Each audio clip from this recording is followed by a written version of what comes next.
This video is based on NEETs modules number 5. I provided a download link within the video description. I will now cover direct current motors. When talking about motors, first let's review generators. In generators we had this left-hand rule that pretty much this finger was motion, field direction, and current flow. So, for example, if I have a movement upwards like that finger indicates, and if this was a conductor that it moved in that direction, and if I have a field that was going toward that direction, based on that hand rule, if I were to move the wire like that, I have electrons flowing toward the camera. Now, for motors, we are no longer going to use the left hand, we're going to use the right hand, and we're still going to have our fingers in the same way. To better explain that right hand rule of motors, we're going to use this illustration. So here we got this finger over here, the index finger, that is pointing in the direction of flux. So we're saying that the flux is going that way. And then we got this, the middle finger. Now that one is pointed in a direction of the current flow. But this one is a current flow that we hook up this to a battery where we put electrons and we shoot them that way. So now, if we do that, that wire becomes magnetized and it becomes a magnet. So now we got a magnet, which is the wire, which we got because we had those electrons flowing through it, and then we got this magnet over here that is creating its own flux, sending it that way. So we got two magnets repelling each other, and what's going to happen is that the wire, since it's smaller, is going to move away, and it's not going to move that way, it's going to move upwards, because that's what the right hand rule about conductors it is, about describing which way the conductor is going to move. So same way in a motor, based how we place the motors within the winding, and which way we send the current within that winding is going to determine which way the motor is going to rotate. To explain how a DC motor works, we got this simple illustration over here. So back again, we have our two poles, north and south, and we got a field between them. Now we have a battery over here, and that's what makes them, well, different than the DC generators, is that now we're providing power to the commutator, and the commutator is just going to convert, it's going to put the power, positive and negative, into the rotor, because it rotates, so this rotor winding.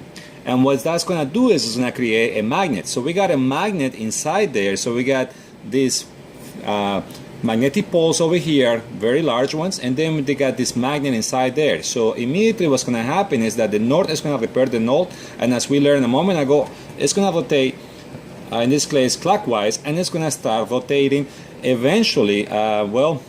See, the magnet over here now is at this direction, but because it has a momentum, it will continue, and then what's going to happen is now, because of the commutator, now the polarity of the battery, electrons are going to flow, well, in a way that it's going to create the magnetic, the mini magnet inside there the same way as before, and the story is going to repeat itself. It's going to continue rotating. That is how a DC generator works. Now, when dealing with DC generators, we got to worry about the counter electromagnetic force, or EMF. And that is a force that opposes the battery, and I will explain. So remember, on the DC generators we had a field, and then we have a conductor, and we have motion. Well, it turns out we got those three elements in here. Yes, this is a DC motor, and we are putting electrons through this to convert this into a magnet. But at the same time, the nature of the beast is that we still have a conductor that is moving. So that conductor that is moving inside there is going to create a electromagnetic force or current that is going to be opposite. So if the battery over here puts electrons and is putting them that way, now there is going to be a counter force that is going to be pushing electrons the other way, because the motor itself in a way is trying to act as a generator. So what that's going to do is that since the electrons that are being created inside there, or the current, should I say, that is created inside there, is pushing against the battery. Now the current that the battery produce or supplies is going to be less, and therefore it's going to cause the motor to slow down. There is no way that we can get rid of that EMF.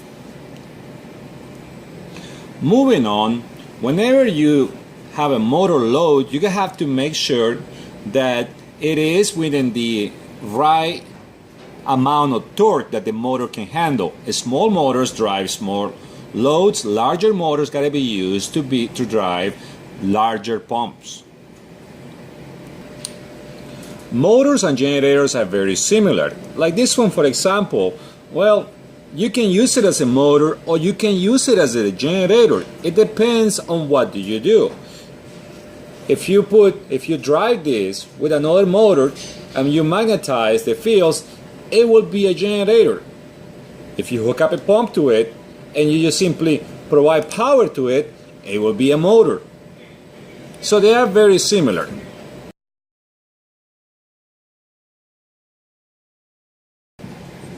Now let's talk about the Series 1 DC motor. As you see, we got a field that is in series with the armature itself, or the rotor. These motors, well, if you don't hook up anything to them, they are going to speed up so much that they might destroy themselves because they go too fast. That's why they always said, for series DC-1 motors, some load must always be connected to the series motors before you turn it on. Like the car starter that you use, to start your car, that is a series motor, and it always that it gets started, it will be hooked up to the car engine to move it. Now, series motors, well, they develop very large amounts of turning force, which is called torque. The only disadvantage of them is what I said earlier, that the speed varies between no load and full load. And that's what I was trying to illustrate over here. So they cannot be used where a relative constant speed is required under varying loads. Now let's talk about our next motor, which is the Shunt 1 DC generator. So here we got our shunt field or field and our armature. Remember that these are carbon brushes.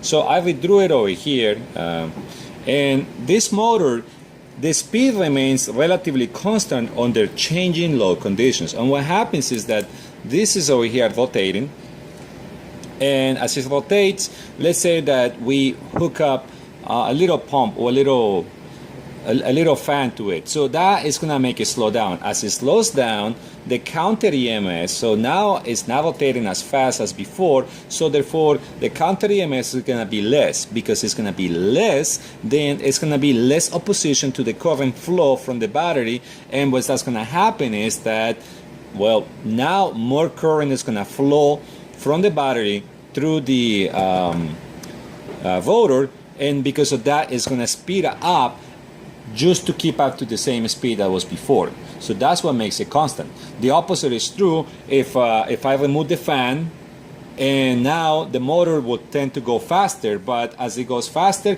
it's going to develop a fast counter EMS, which is going to cause less current to draw from the battery, therefore the motor is going to slow down. That happens so fast that you won't even see the change in speed.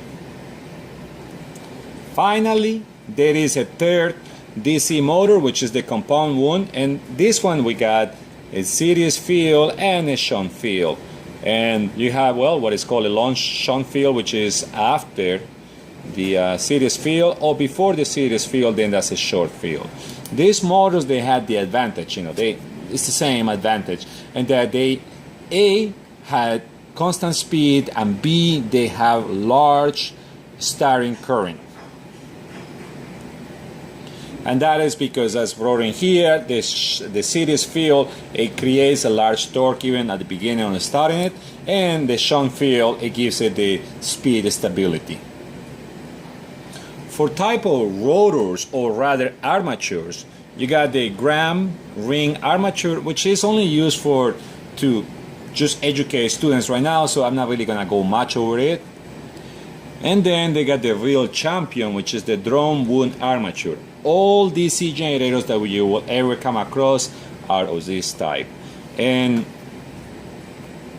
if you will, the wires, well, here is the commutator. Remember that this slots indicates that this has multiple different windings for multiple poles, you know, to make the motor more efficient. A wire gets coiled all the way up and down. You know, that's one turn, and multiple turns will be in there too. Now, if you look this from the side view, okay, you see the coil slots over there, and then on top of it, you got this wedge, okay, which is just something to prevent the actual conductors or the windings from flying out when the motor, when these motors, especially a series, they can generate such a high speeds that they can destroy themselves and throw away their windings. So that is the drum type armature. So to talk about the direction of rotation, whether it be clockwise or counterclockwise, I made this little drawing. And pretty much in here what I decided is like I made negative, positive, and that is going to cause the motor to rotate one direction. Now, if I want to change the rotation, all I had to do is grab either the field or the rotor and switch them. So if this one is going clockwise and I want it to go the other way, all I have to do is change the polarity here. Now I make it positive and negative, and obviously eliminate the last ones. And what it's going to do is now the motor is going to go backwards. If I change both the field and the rotor polarity, the motor is still going to rotate the same direction as before. And keep in mind that we are talking about DC motors. This is true for DC motors. DC motors are variable speed motors.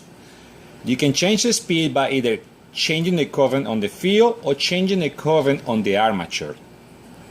Let's say that this motor is rotating at a certain speed. If I decrease the field voltage, that means the field is going to get weaker. Because of that, well, now the counter EMF that is being created here is going to be less. Because I'm going to have less counter EMF, it's going to be less opposition to the current flow provided by the source of power, and therefore I'm going to have more current going in there. Because of that, the motor will speed up. On the contrary, if I increase the voltage over here on the field becomes stronger. Now, a stronger field is going to create a stronger counter EMF inside there. This is what I keep saying, EMF, electromagnetic force.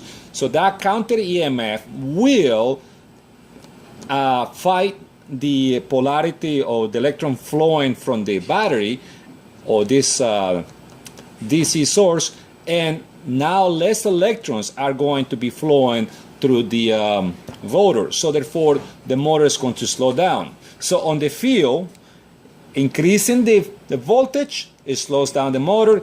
Decreasing the voltage of the field, it speeds up the motor. Now I just did a little summary over here. Now let's go with the armature. If I decrease the voltage on the armature, I basically, well, that means it's going to be less current over here, so the motor is going to slow down. If I increase the voltage over here, the motor is going to speed up. So here is a summary of what I just said. A typical way to control a shunt field is to have a rheostat in series with the shunt field. As you suppose, if I increase the resistance of the rheostat, that means the rheostat is going to consume more voltage drop. So if I increase the resistance over here, the shunt field voltage is going to lower. When that happens, I'm going to be able to have, since I'm going to have a lower field, then therefore the counter EMS is going to be less, so the motor is going to speed up. A lot of people want to say that the motor will slow down, but no. So pretty much it's about EMF. The more EMF that you have over here, the slower the motor will go. The less EMF, the faster the motor will go, because it's going to be drawing more current if you have a lower EMF.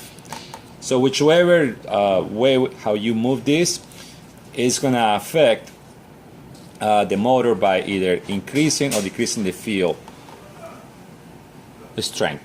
The last thing that I will talk about is armature reaction. An armature reaction is, well, we got our pulse over here, and since the rotor is rotating and it also has its own field per se, then it's gonna sweep away and it's gonna disturb the pulse field, or the main pulse field, and because of that, now the neutral plane gets shifted a little bit to. And then you will have to do that to prevent sparkling on the brushes, but that is too costly. So the best way to compensate that is to use either compensating windings like we talk about for generators, or interpoles. Now, apparently compensating windings are too expensive, so the most normal solution that is used is to use interpoles.